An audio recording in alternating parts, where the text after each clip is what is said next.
Hello my dear students, बच्चों lab assistant की classes के लिए आप सभी कह रहे थे। आज हम स्टार्ट करने वाले हैं लैब असिस्टेंट के लिए आज फर्स्ट क्लास। इससे पहले जो मैंने कराया है वो 2018 का सॉल्व करा दिया है पेपर केमिस्ट्री का क्वेश्चंस। 2018 का जो अपना लैब असिस्टेंट का सॉल्व पेपर जो मैंने कराया है वो आप प्लीज़ एक बार देख लीजिएगा डिस्क्रिप्शन बॉक्स में, ताकि आपको अंदाजा लग जाए कि पेपर में क्वेश्चन किस तरह के आते हैं। अब हम स्टार्ट कर रहे हैं 12th क्लास का चैप्टर है सॉल्यूशन।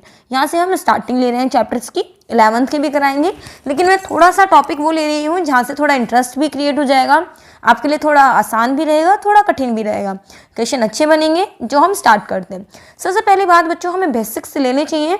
मैं कंप्लीटली इसको चैप्टर को 12th की तरह नहीं कराएंगे, कंप्लीट 12th की तरह पढ़ना हो ये चैप्टर तो उसका भी लिंक मैं दे दूंगी, कंप्लीट बना दूँ मैं इसके लिए। तो बच्चों पहली चीज़ तो ये कि सोल्यूशन कहते किसे हैं। सोल्यूशन को अगर आप हिंदी में देखें तो क्या कहते हैं हम बच्चों, विलियन कहते हैं। अब विलियन में दो भाग होते हैं। अब तक हम विलियन किसको समझते आते हैं कि एक तो हमने ले लिया पानी, और पानी में कुछ अपन ने इसके अंदर घोल लिया, नमक डाल लीजिए, चीनी डाल लीजिए, कुछ भी, तो हम उसको खोते हैं। लेकिन हम केमिस्ट्री की लैंग्वेज में क्या कहेंगे, दो पार्ट होते हैं, एक होता है अपना विलायक, है ना, और एक होता है अपना विलेय। तो ये वाला तो अपना विलायक हो गया बच्चों, सॉल्वेंट, और ये हो गया बच्चों अपना विलेय। जो कम मात्रा में होगा वो से हमेशा विलेय कहेंगे, और जिसकी मात्रा ज़्यादा होगी उसे क्या कहेंगे, विलायक कहेंगे। तो सिर्फ इतनी सी बात है, कम मात्रा विलेय और ज़्यादा मात्रा विलायक। अब इस आधार पे अपने लिक्विड जो है वो अपने पास सॉल्यूशन है जो तीन तरह के हैं, एक तो गैस है, लिक्विड है और सॉलिड है। हमारे पास क्वेश्चन आ जाता है यहाँ पे कि निम्न में से अपने पास सोडा वाटर का गैस में जो सोल्यूशन है ये किस प्रकार का विलियन है, गैसीय विलियन है, लिक्विड वाला विलियन है। तो हमें ये देखना होगा कि विलियन जो होगा वो किस प्रकार का इसके अंदर हम देखेंगे। ठीक है बच्चों, आइए बच्चों आगे देख लेते हैं हम यहाँ पे। जैसे हमने पास टोटल, एक तो ध्यान रखिएगा, टोटल जो सॉल्यूशन के टाइप होते हैं वो 9 टाइप के होते हैं। 3 गैस के सॉल्यूशन, 3 लिक्विड के सॉल्यूशन, 3 सॉलिड के सॉल्यूशन। गैसीय सॉल्यूशन में क्या होगा, गैस की मात्रा ज़्यादा होगी। देखिए गैस की मात्रा क्या होगी, ज़्यादा होगी बच्चों, है ना। अब यहाँ से आप देखिए गैस में हम गैस मिला दें तो ऐसा कौन सी चीज़ होगी, जैसे हमने वायुमंडल में देखा नाइट्रोजन प्लस ऑक्सीजन, तो हम जानते हैं कि नाइट्रोजन अधिक मात्रा में होती है, ऑक्सीजन कम मात्रा में होती है, तो ये तो इसके विलायक हो गया, ऑक्सीजन क्या हो गया, विलेय हो गया।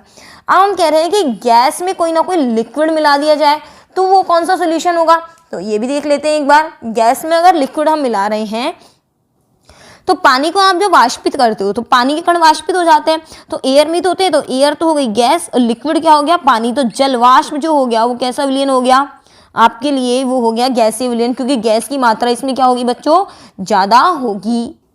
लेकिन बच्चों यहीं मैं आपका ध्यान देखो अलग से दिखा दूँ। यहाँ से देखो मैंने आपको ये रखा है, यहाँ पे लिक्विड प्लस गैस है, ये वाला देखिए लिक्विड प्लस गैस लिखा हुआ है। यहाँ पर जो लिखा हुआ है इसका मतलब है लिक्विड प्लस लिक्विड, इसका मतलब है लिक्विड प्लस सॉलिड। अब देखिए अगर मैं सोडा वाटर का एग्जांपल लूँ, ये वाला भी रह रहा है अभी, सोडा वाटर जैसा कि आप जानते हो बच्चों, सोडा वाटर में क्या होता है, पानी में CO2 गैस घुली होती है, तो H2O प्लस CO2 अपन ने ये ले लिया, तो H2O प्लस CO2 का मतलब क्या हो गया, पानी तो ज़्यादा और CO2 कम। अब आप यहाँ पे देखिए गैस तो कम, गैस तो ज़्यादा, और पानी क्या हो गया, कम, तो इसका मतलब जो ज़्यादा होगा वो विलायक का काम करेगा और वही उसका सोल्यूशन होगा। अब गैस प्लस सॉलिड की अगर हम बात कर ले तो बच्चों यहाँ केमिस्ट्री के हिसाब से यहाँ पर हम किसके ले सकते हैं, जैसे कपूर नहीं होता, कपूर को आप वायु में खुला छोड़ दीजिए तो धीरे धीरे कपूर वाष्पित हो जाएगा, तो हम कह सकते हैं वायु प्लस कपूर। तो कपूर को खुला छोड़ दीजिए तो धीरे धीरे वाष्पित हो जाएगा, तो कपूर की मात्रा कम रहेगी और वायु की मात्रा ज़्यादा रहेगी। अब हमने ले लिया लिक्विड प्लस गैस, बता दिए सोडा वाटर। अब ले रहे हो लिक्विड प्लस लिक्विड, तो इसके अंदर क्या आ गया, अब पानी में आप क्या मिला सकते हो, अब पानी में मान लीजिए अल्कोहल मिला दीजिए, C2H5OH, तो अल्कोहल मिला दोगे तो भी यही रहेगा। लिक्विड प्लस सॉलिड जिसको अपन बात करते हैं, पानी में क्या मिला दीजिए, नमक मिला दीजिए, तो ये इसका एग्जाम्पल हो जाएगा। पानी में क्या मिला रहे हैं आप, गैस। अब सॉलिड के एग्जाम्पल आ रहे हैं, पानी में क्या मिलाना चाहते हैं आप, गैस, सॉरी पानी में गैस, सॉलिड में क्या मिलाना चाहते हैं आप, गैस मिलाना चाहते हैं, तो कौन सा एग्जाम्पल हो सकता है। तो अगर हम जैसे धातु की बात करते हैं, धातु की सतह पर गैसों का अधिशोषण, तो वो देख लेते हैं एक बार बच्चों। यहाँ पे ये अपन ने कह दिया कि पैलेडियम का टुकड़ा है और इसमें सारी गैसें आके अधिशोषित हो जाए, हाइड्रोजन गैस अधिशोषित हो जाए, तो इसका एग्जाम्पल हो गया। अगर अपन बात करें सॉलिड प्लस लिक्विड, कि सॉलिड तो ज़्यादा हो और लिक्विड कम हो, तो हमने सोडियम का टुकड़ा ले लिया और उसमें क्या मिला दिया, पारा मिला दिया, तो सोडा अमलगम हो गया। एक हमने ले लिया सॉलिड प्लस सॉलिड, तो इसके में एग्जाम्पल मिश्र धातु का ले लीजिए पीतल, पीतल का मतलब हो गया बच्चों कॉपर प्लस जिंक, इसी तरह से कॉपर प्लस टिन कांसे का एग्जाम्पल हो जाएगा। ये दोनों मिश्र धातुएं आप याद कर सकते हैं। अब एग्जाम्पल में क्वेश्चन में ये बनता है कि सोडा वाटर किस प्रकार के विलयन का उदाहरण है, गैस, लिक्विड या सॉलिड। आंसर क्या आएगा बच्चों कि वो लिक्विड विलयन का उदाहरण है, द्रव विलयन का उदाहरण है, क्योंकि उसके अंदर क्या है, लिक्विड में क्या मिली हुई है, गैस मिली हुई है। ये ध्यान रखिएगा, विलयन कितने प्रकार के होते हैं, 9 प्रकार के होते हैं, क्योंकि कोलाइडी विलयन भी होते हैं, उनके प्रकार 8 होते हैं, लेकिन इस वाले कितने होते हैं, 9। अब देखिए बच्चों नेक्स्ट टॉपिक में चलते हैं इसी के हम, उसका नाम है बच्चों सांद्रता। एक बार पेन चेंज कर लेते हैं यहाँ से अपन। यहाँ पर मैं आपको बहुत अच्छी चीज सिखाने वाली हूँ बच्चों सांद्रता के बारे में। सबसे पहली बात, सांद्रता होती क्या है बच्चों। सांद्रता का सीधा मतलब है पदार्थ की मात्रा से। किससे मतलब है इसका, पदार्थ की मात्रा से, ठीक है। अब पदार्थ की मात्रा से यहाँ मतलब है, तो इसका मतलब इसको नापने की इकाइयां कौन कौन सी होती है, तो एक तो होती है बच्चों W/V, एक होती है बच्चों अपने पास W/W और दूसरी होती है V/V। अब W/V का मतलब क्या है बच्चों, W/V का मतलब यहाँ पर हो गया, W मतलब हो गया भार और V का मतलब हो गया आयतन। अब भार किसका बच्चों, भार आएगा विलेय का और आयतन किसका आएगा, विलयन का। तो ऊपर तो आता है विलेय और नीचे क्या आता है, विलयन। तो विलेय का भार बटा विलयन का आयतन, विलेय का भार बटा विलयन का भार, विलेय का आयतन बटा विलयन का आयतन। तो W का मतलब तो भार होगा हमेशा और V का मतलब क्या होगा, आयतन होगा। अब आपसे क्वेश्चन क्या पूछा जाएगा, निम्न में से कौन सी इकाई W/V में आती है। तो आपको ये टेबल याद रखनी पड़ेगी कि विलयन आयतन जो होगा वो कौन सी है। तो ये आयतन वाली इकाइयां कौन सी है, आयतन में मोलरता आएगी, नॉर्मलता आएगी, फॉर्मलता आएगी और परसेंटेज आएगा। सबको एक्सप्लेन करूंगी बच्चों में, ज्यादा डिटेल में नहीं जाएंगे क्योंकि फिर तो डिटेल चैप्टर हो जाएगा, अपने को शॉर्ट में अच्छे से समझना है। और फिर भी आपको डिटेल में समझना है तो उसका भी लिंक मैं आपको डिस्क्रिप्शन में डाल दूंगी। पूरा चैप्टर फुल डिटेल में बच्चों समझाया गया है। मोललता, मोलंश, परसेंटेज W/W। अब इन सब की मैं एक अपने पास नॉर्मल चीज ले लेते हैं। जैसे अपन ने ले लिया बच्चों यहाँ से, एक सेकंड बच्चों, यहाँ थोड़ा सा काम हुआ रखा हुआ है, इसको हटा देते हैं अपन यहाँ से, फिर दिक्कत आएगी अपने को, नहीं तो फिर चलो बच्चों यहाँ से स्टार्ट करते हैं अपन। सबसे पहली बात, मोलरता क्या चीज है। तो बच्चों मोलरता है अपनी 1 लीटर विलयन में घुले हुए मोलों की संख्या। किसकी संख्या है, मोलों की संख्या। अब दूसरी चीज आती है जी नॉर्मलता, क्या चीज है, सेम चीज, इतनी तो सेम आएगी। किसकी संख्या आएगी यहाँ पर, वो आएगी आपकी ग्राम तुल्यांकों की संख्या। फॉर्मलता का मतलब क्या आएगा, वो आएगा बच्चों यहाँ से ग्राम सूत्र भारों की संख्या। मतलब विलयन तो चेंज नहीं हुआ है, विलयन तो 1 लीटर ही है। और परसेंटेज W/V का मतलब क्या है, परसेंटेज W/V का हम फॉर्मूला लिख के सिखाएंगे आपको। अब आती है इनके सूत्रों की बारी कि सूत्र क्या होते हैं। तो मोलरता का सूत्र बच्चों से रिप्रेजेंट करते हैं M से। तो सूत्र होता है WA × 1000/MA × V। आप कहेंगे मैम ये A क्या चीज़ है। बच्चों मैं विलेय के लिए यूज़ करूँगी A और जहाँ विलायक शब्द आएगा वहाँ यूज़ करूँगी B। तो इसका मतलब है विलेय का भार और इसका मतलब है विलेय का अणुभार, ठीक है। तो ये A का मतलब है विलेय और B का मतलब है विलायक। तो B जहाँ भी आ जाए तो समझ लेना वहाँ विलायक की बात हो रही है। अब हम बात करते हैं नॉर्मलता। नॉर्मलता के सूत्र में भी कोई चेंज है क्या बच्चों, देखिए यहाँ सूत्र इतना तो सेम है, जो चेंज आएगा वो यहाँ आएगा। फॉर्मलता में भी यही चीज़ है, जो सूत्र आएगा वो यही आएगा, इतना सूत्र सबका सेम आएगा बच्चों, है ना। ये देखिएगा, ठीक है। अब अपने को जो चीज़ समझनी है, देखो चेंजेस कहाँ हैं, ये देखिए सेम है ना। तो यहाँ MA, यहाँ पर EA और यहाँ पे FM। बस अब मैं इस सूत्र को आपको बारी बारी से एक्सप्लेन कर देती हूँ।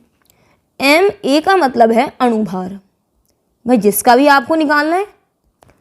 EA का मतलब है यहाँ तुल्यांकी भार, कन्फ्यूज़न रहता है हम तुल्यांकी भार को कैसे निकालें। और FM का मतलब है यहाँ से सूत्र भार। तो ये फॉर्मूले आप अभी के अभी अपनी कॉपीज में नोट कर लीजिए। वीडियो के लास्ट में हम ऑब्जेक्टिव भी लगाएंगे, ऑब्जेक्टिव बहुत अच्छे वाले ऑब्जेक्टिव लगाएंगे जिसमें क्वेश्चन में आपको कसरत करनी पड़े दिमाग में।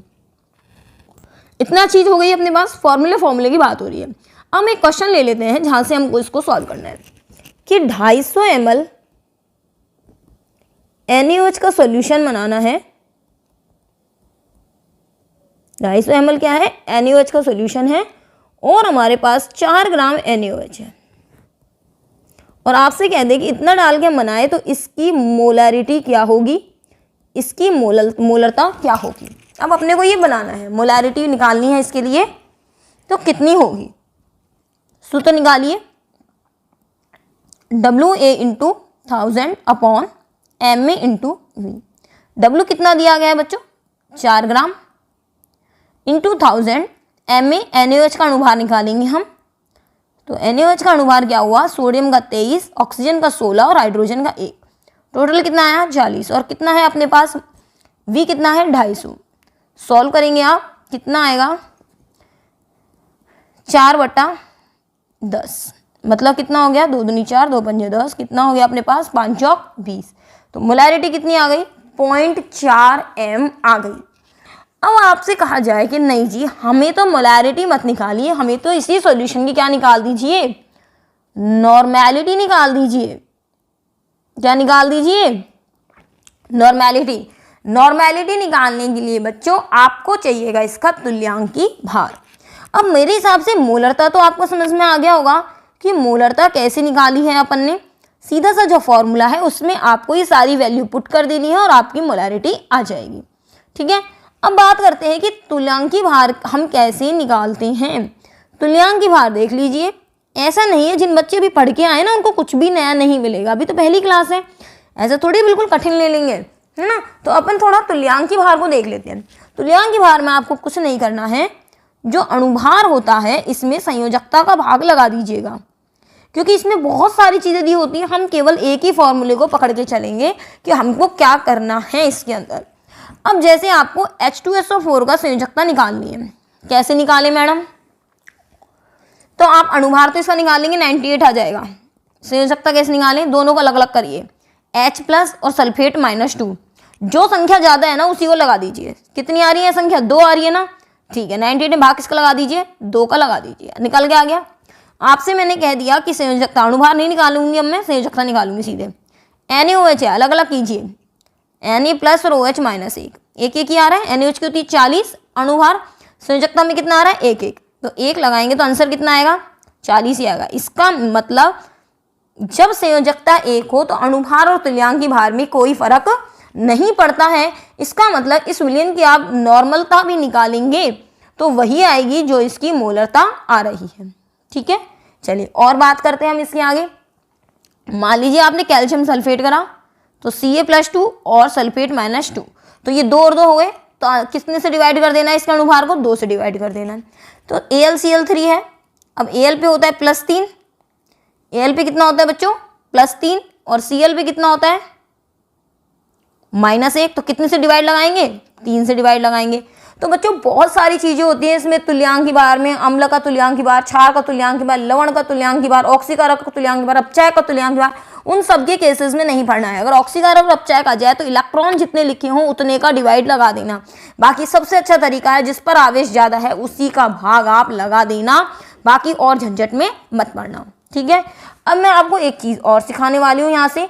फॉर्मलता कैसे निकालोगे? तो बच्चों फॉर्मलता तब यूज आती है जब वहां पे उनके अणु या तो दुगने हो जाएं या तिगुने हो जाएं, मतलब संयोजन हो जाए या वियोजन हो जाए। जैसे बेंजोइक अम्ल को जब बेंजीन में घोलते हैं तो द्विलक बनता है, तो वहां पर आपको क्या करना होगा? वहां पर अणुभार नहीं आके क्या आएगा? सूत्रभार आएगा। तो मैं आपसे सीधे से कह रही हूं कि जब अणु का द्विगुणन या मतलब संगुणन हो जाए तो हमें क्या हो लेना होता है? वहां पे उसके अंदर हमें उसके सूत्रभार लेने होते हैं।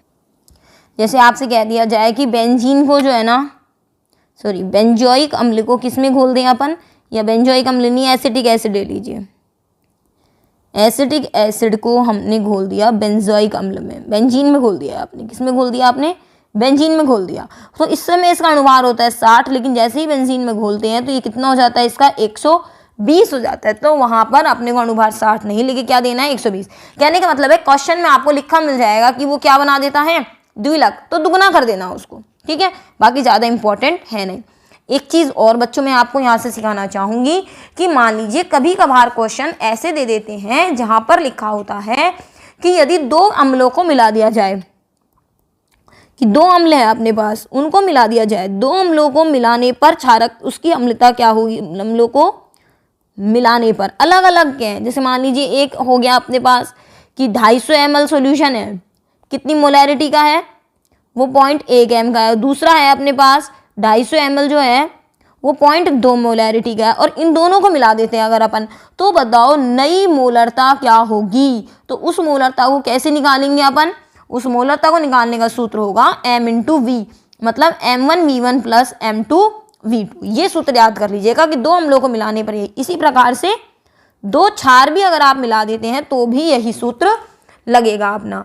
और अम्ल में क्षार मिला दे तो एक अम्ल में क्या मिला दे, क्षार मिला दे, तो भी सूत्र क्या लगेगा अपना, वो सूत्र लगेगा अपना mv बराबर m1 × v1 माइनस m2v2। ये सूत्र आप नोट कर लीजिए, ये सूत्र इंपॉर्टेंट है, इस पे बेस न्यूमेरिकल भी हम करेंगे। अभी टाइम लगेगा थोड़ा सा बच्चों।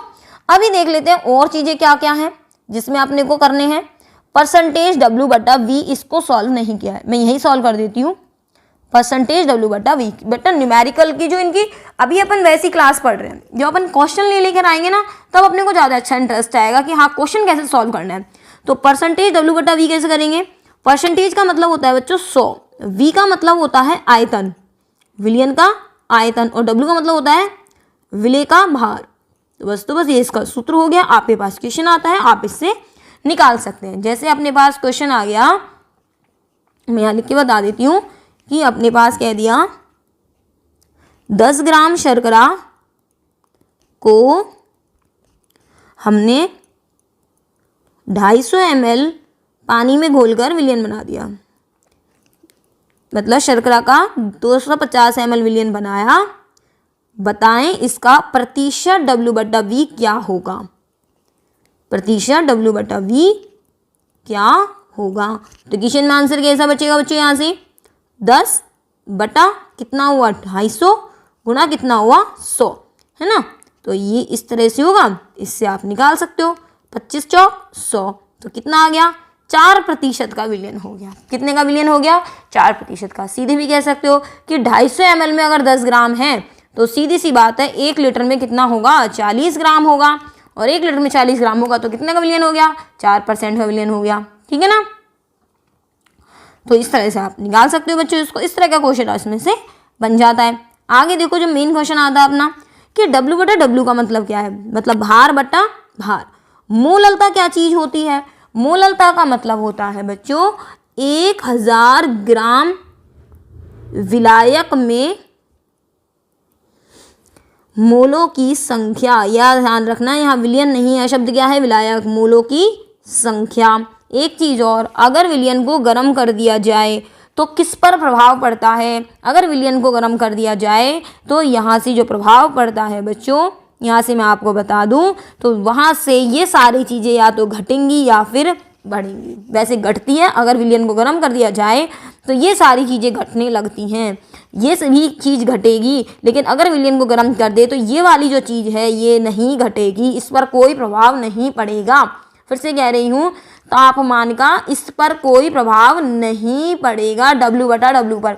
लेकिन अगर आपने विलयन को गर्म कर दिया तो ये जो सारी चीज़ें लिखी हुई हैं ये सब चेंज हो जाएंगी। तो क्वेश्चन बनता है निम्न में से कौन सी चीज़ ताप के साथ प्रभावित नहीं होती। ऑप्शन दे दें मोलरता, नॉर्मलता, फॉर्मलता, मोललता। आंसर आएगा मोललता।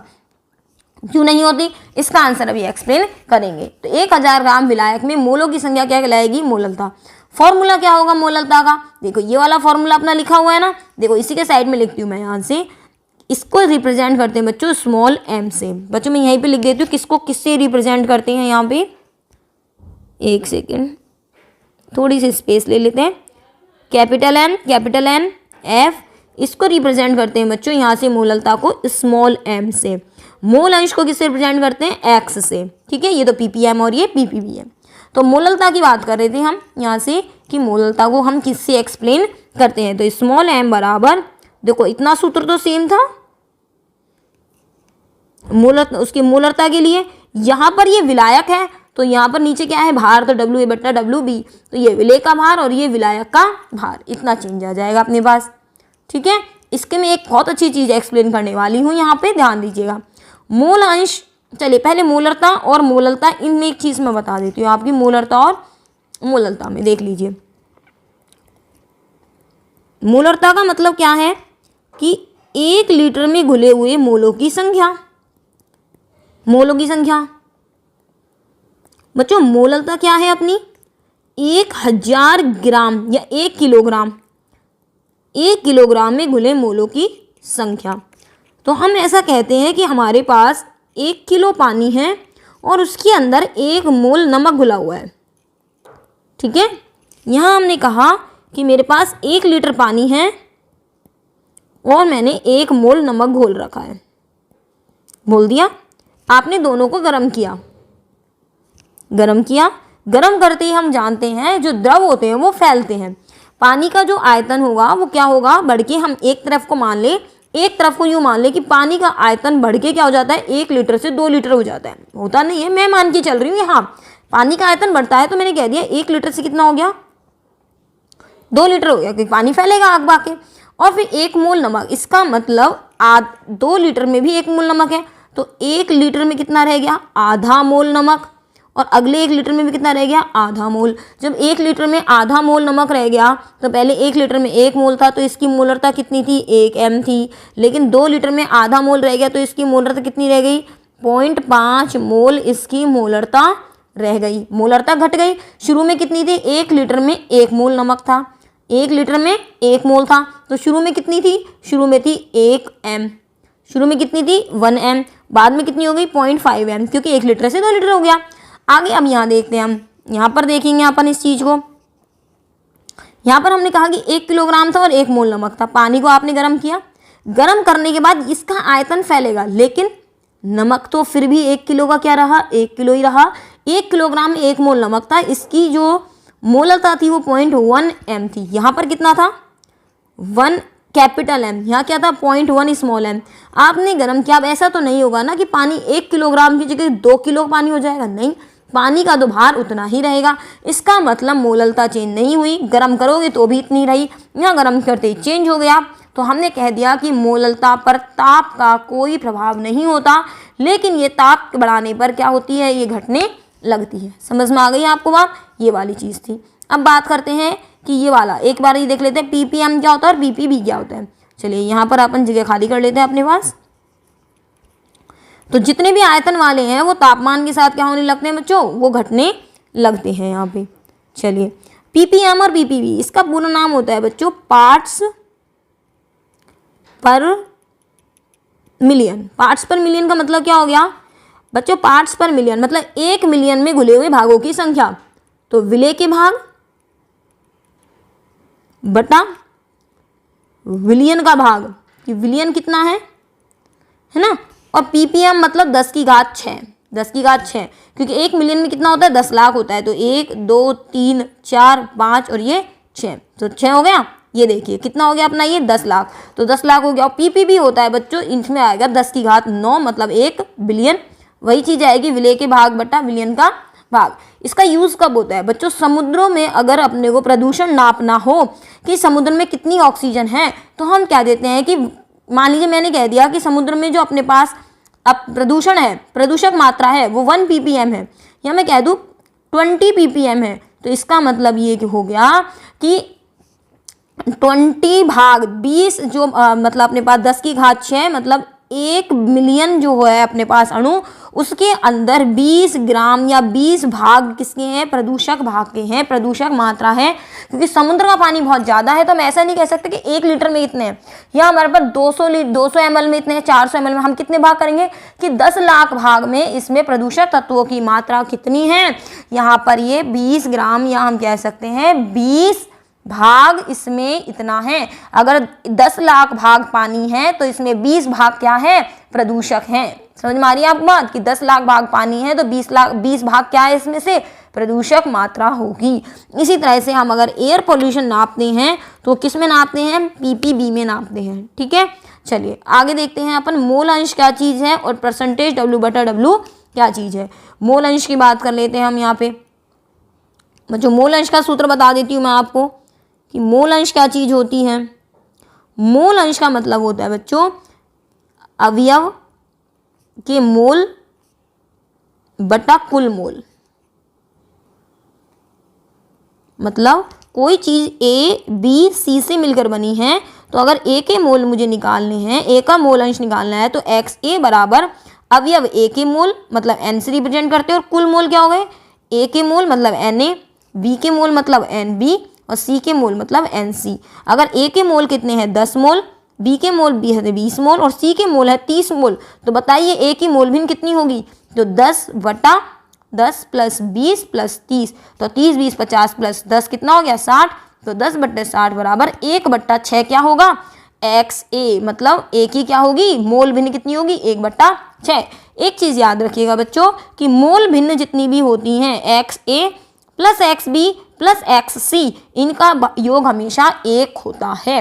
जैसे आप इसके लिए निकालेंगे 20/60 तो कितना आएगा 2/6 आएगा, इसके लिए निकालेंगे तो कितना आएगा 3/6 आएगा। तो इन सब को आप जोड़ लीजिए 1/6 प्लस 2/6 प्लस 3/6 कितना हुआ 6/6 बराबर कितना आया 1।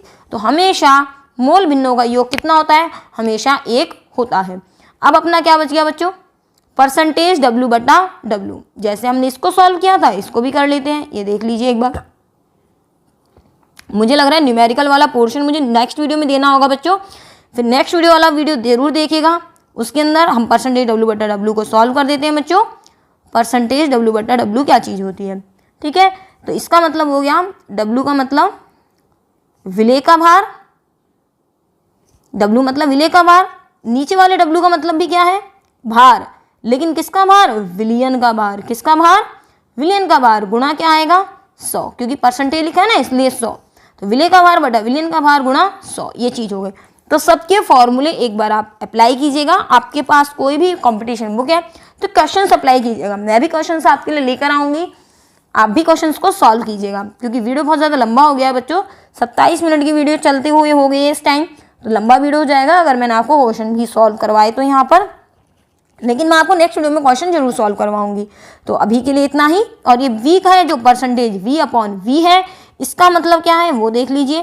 V का मतलब हो गया विलेय का आयतन, तो ये लीजिए विलेय का आयतन, और ये क्या हो जाएगा नीचे वाला विलयन का आयतन। मेन चीज़ क्या थी बच्चों इसके अंदर कि मोलरता तापमान पर प्रभावित नहीं होती, मोलरता तापमान से प्रभावित होती है, मोलरता ताप के समान घटती है। क्वेश्चन बहुत अच्छा है। कितने विलयन होते हैं, 9 प्रकार के विलयन होते हैं। अगर किसी की संयोजकता 1 है तो मोलरता और नॉर्मलता समान होती है। इसके अंदर अणुभार काम आता है, इसमें तुल्यांकी भार, और इसके अंदर सूत्रभार काम आते हैं। ppm समुद्रों की अगर प्रदूषक मात्रा नापनी है तो यहाँ पर ppm यूज आता है। अगर एयर पोल्यूशन नापना है तो ppb काम आता है।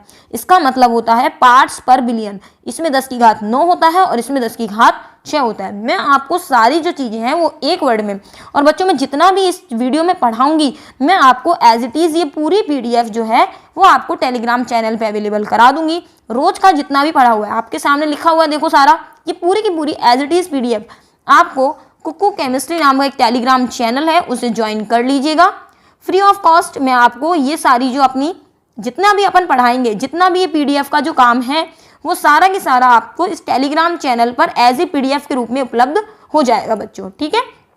पूरी की पूरी PDF आप वहाँ से ले लीजिए, टेलीग्राम चैनल को ज्वाइन कर लीजिए, वहाँ पर आपको ये सारी PDF जो है इसकी मिल जाएगी। जो भी मैं यहाँ पढ़ाऊंगी वीडियो में वो एज इट इज़ आपको वहाँ मिल जाएगा। Thank you students, bye bye. Next video में करेंगे हम कुछ न्यूमेरिकल सॉल्व। मिलते हैं नेक्स्ट वीडियो में।